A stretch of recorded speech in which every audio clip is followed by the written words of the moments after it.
আজ Indian secular ফ্রন্টের ডাকে শিয়ালদা থেকে আরজিকর অভিমুখে শ্যামবাজার পর্যন্ত একটা প্রতিবাদী মিছিল ছিল।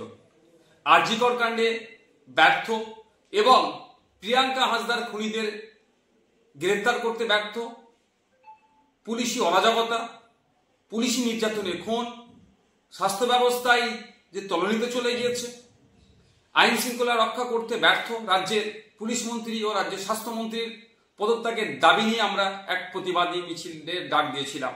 কিন্তু সকাল থেকে যেভাবে মুষলধারে কলকাতা শহর এবং শহরের আশপাশে বিভিন্ন জেলাতে বৃষ্টি হচ্ছে, ফলে যোগাযোগ ব্যবস্থা থেকে শুরু করে ট্রেনের যাতায়াতের সমস্যা হয়ে উঠছে, আমরা রাজ্য কমিটির পক্ষ থেকে আমরা বিবেচনা করলাম এই প্রাকৃতিক দুর্যোগের কারণে আমরা আমাদের এই আজকের শিয়ালদা থেকে আরজিকর অভিমুখে যে প্রতিবাদী মিছিলটা ছিল সেটাকে আমরা স্থগিত করলাম।